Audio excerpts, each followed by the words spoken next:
Good evening. Welcome to News at Night for Friday, January the 15th. I'm Colette Linden. I'm Craig Huckerby. Our lackluster winter comes to an end tonight. I'll give you those details coming up. The Repeat Offender Parole Enforcement Squad is requesting the public's assistance today in locating a federal offender wanted on a Canada-wide warrant as a result of his breach of statutory release.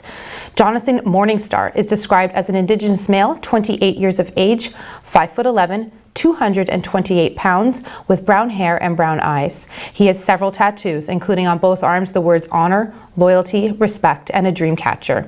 On his left forearm, he has the phrase push harder than them, and tattooed on his right upper arm are 3 clowns. He is currently serving a 4-year and 6-month sentence for several offenses, including possession of a narcotic for the purpose of trafficking, assault of bodily harm, and possession of property over $5,000. The offender is known to frequent the Algoma and Sault Ste. Marie area, as well as the cities of Oshawa and Peterborough. Anyone having contact with this offender or information in regards to their whereabouts is asked to contact the Provincial Rope Squad at 1-866-870-7673 or call 911. The Ontario government has opened applications for the new Ontario Small Business Support Grant. The grant, first announced in December, provides a minimum of $10,000 to a maximum of $20,000 to eligible small businesses who have had to restrict their operations due to the province-wide shutdown. Small businesses required to close or significantly restrict services under the province-wide shutdown will be able to apply for a one-time grant and use this funding in whatever way makes the most sense for their individual business needs. For those businesses who require support paying employee wages, while others could need support with their rent, businesses impacted by the province-wide shutdown are also eligible for additional supports, including the government's program to provide rebates to offset fixed costs such as property tax and energy bills. These rebates will continue to be available for businesses impacted by the province-wide shutdown and earlier restrictions. More information about the Ontario Small Business Support Grant and other rebates is available on ontario.ca/COVID support. The Ministry of Natural Resources and Forestry wants to remind hunters that they require a valid license to hunt moose, and that is illegal to place a tag on a moose harvested by another hunter that is not part of the same hunting party. An investigation by the Ministry of Natural Resources and Forestry has resulted in 3 Cochrane men being convicted of moose hunting violations that occurred in October of 2018. The MNRF conservation officers continue to patrol and protect our natural resources during the current COVID-19 outbreak and would like to remind everyone that by respecting seasons, sanctuaries, bag and possession limits, we all help ensure our natural resources stay healthy. Ontario is reporting 2,998 new cases of COVID-19 today. The province is confirming an additional 100 deaths. The province says due to a data initiative, 46 deaths reported by Middlesex London Health Unit that happened earlier in the pandemic are included in today's report. There are 800 new cases in Toronto, 618 in Peel, 250 in York Region, 161 in Waterloo, and 153 in Niagara. Ontario also sees an additional 3,380 resolved cases reported on Friday. There is a total of 231,308 confirmed cases of COVID-19 in the province reported to date. Locally, the Algoma Public Health reported 8 new cases yesterday. 7 are from Central and East Algoma, 1 is from the Elliott Lake area, 5 are from close contact, while 3 are from an unknown contact. Through contact tracing, Algoma Public Health notifies all close contacts directly. If you are not contacted by APH, you are not considered a close contact. The new cases brings us to 43 active in the Algoma region, and 78,178 have now been tested. Passenger travel is down 70% at the Greater Sudbury Airport. Officials say they are doing what they can to keep the operation going as the pandemic flattens air travel across the world. Air Canada cut about 1,700 jobs lately as it reduces capacity in response to pandemic restrictions. Porter Airlines has also made the decision to ground flights through late March. Sudbury Airport is a member of the Regional Community Airports of Canada as well as the Canadian Airports Council. They continue to lobby the government for financial support and assistance in order to keep the lights on when it comes to airports. They are asking Canada's new Minister of Transport, Omar Al-Gabra, to implement and enhance the financial relief and regional access programs already announced by the government. They are also asking the Minister to expand the pilot COVID testing programs at airports with the hope that they can be tied to reduced quarantine requirements once safety concerns have been met. And move forward, because our number one priority is to protect the health and well-being of every single resident here in Ontario. along with supporting businesses, be it small, medium, and large businesses, and with the cooperation of the federal government and the provincial government and the municipalities.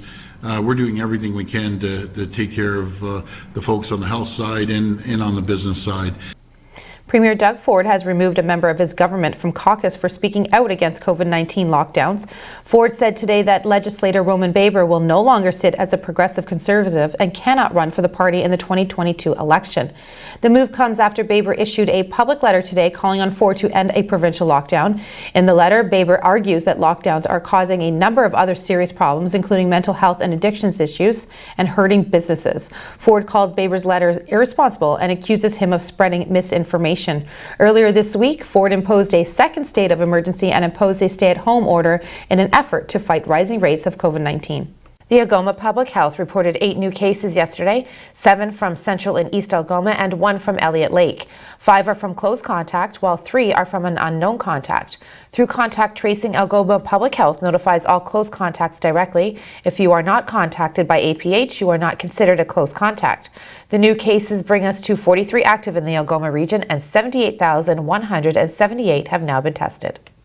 Around 6 p.m. Thursday evening, Sioux Police services were seen in large numbers in the Bayview area. The K-9 unit as well as patrol officers were seen on foot through residents' yards as well as on the streets.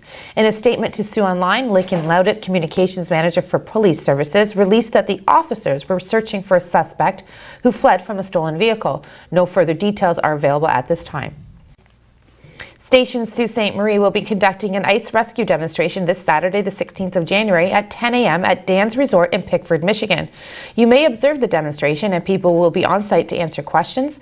Explanations and demonstrations will include techniques for transitioning on ice, self-help rescue technique, reach technique, go technique, using cold water sling, shuttle victim retrieval, and retrieval for a unconscious responsive victim.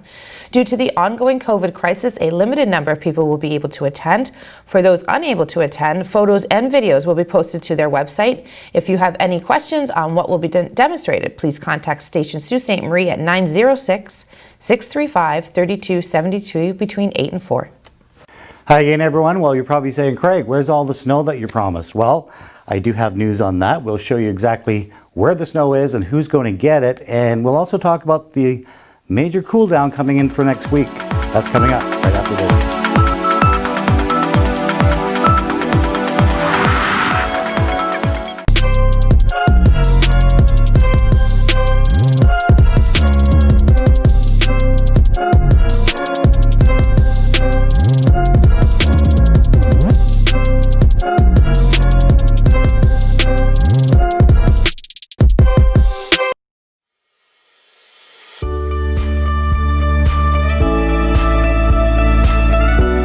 When social distancing, remember, stay at least 6 feet away and wear your mask.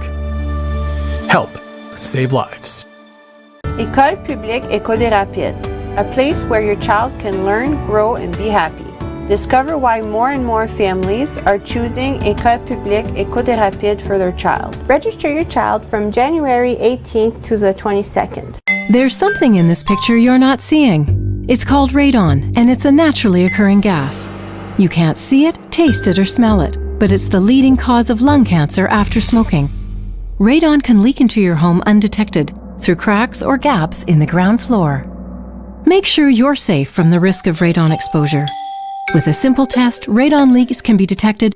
Visit lung.ca to learn more about how to protect your home from radon gas.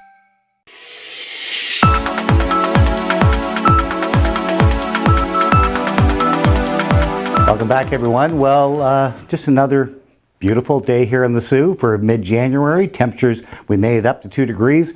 This is what we're looking like for tonight. Temperatures holding steady at +1 for most of tonight. We're going to drop down later on tonight to the freezing mark. We could see some light flurries. We could see some freezing drizzle, or we may not see anything from this system. We'll show you why, but we will see some wind for tonight. Those winds will stay gusty. Temperatures tonight, -1 here in the Sioux, -1 in Elliott Lake. Pretty much the same story right across the entire board. We're in just the low digits here, and that's the way it's going to stay for tonight.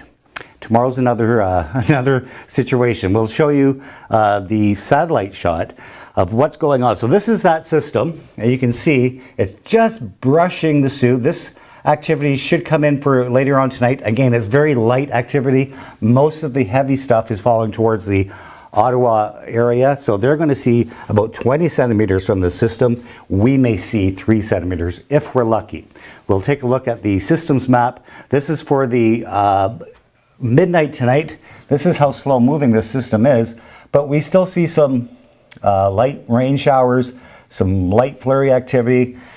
Then we see the cold air coming in. When this low moves out to the east, it's going to open up the trap door for that cold air to come in, and that's what's going to happen Saturday night, and that could put us in a situation of where we could see some lake effect flurries. So let's take a look at the forecast for the next 3 days for Saturday. Those flurries will linger on for at least half the day on Saturday, but temperatures 2 degrees, so don't expect a lot of accumulation. We're going to clear out for Sunday with a mix of sun and cloud, but note the temperatures. We are dropping for Sunday at -5, overnight lows at -12, so that's seasonal, and we're seasonal for Monday at -6. Again, we could see some lake-enhanced snow for Monday. We're not anticipating a lot of accumulation at this point. For the rest of the week, though, we are seeing some cooler temperatures, and we do have a system coming in for Tuesday that could give us a substantial amount of snow. Right now it's 10 to 15 centimeters is the call. Again, that could reduce as the system approaches the Great Lakes, but all next week we are a little bit cooler. Then we warm up a little bit on Thursday from another system. We'll pick up a southerly flow first. We could see some wet snow, and then we drop down again for Friday. So we are in a winter pattern now, and that's the case to take us out of the month. So February and March looking really nice. I'll give you those details later on in the month as those systems develop. But right now, winter doesn't seem to be holding on all that great here in Northern Ontario. That is your weather for right now. Colette is back with a little more news right after this.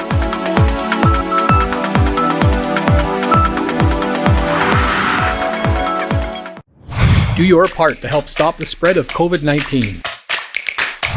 Wash your hands for at least 20 seconds. Cough into your elbow, not into your hand or in the air. Avoid touching your face, eyes, and mouth. Keep your distance from people. Stay at least 6 feet away from others. If you're feeling sick, please just stay home. Do the 5 and keep others alive. Help stop the spread of COVID-19.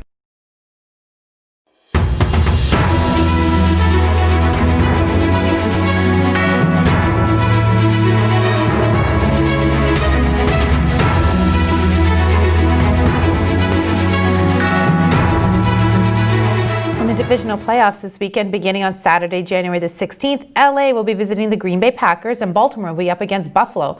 On Sunday, Cleveland will travel to KC and New Orleans will host Tampa Bay. There are several matchups in the NHL this weekend, starting tonight with the Caps facing off against the Sabres.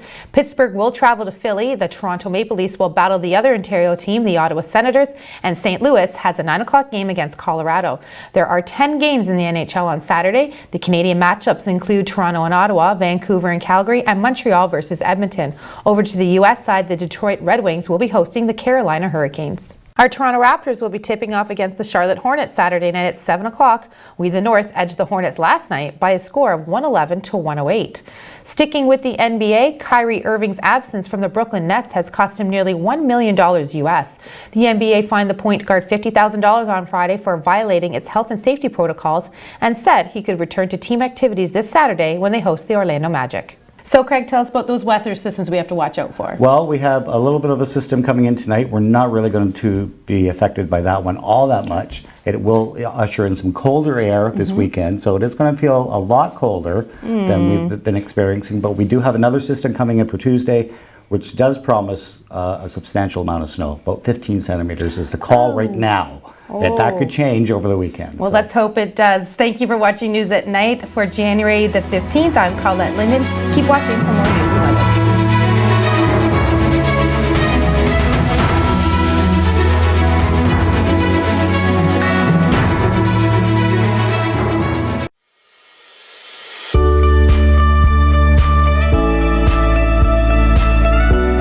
When social distancing, remember, stay at least 6 feet away and wear your mask.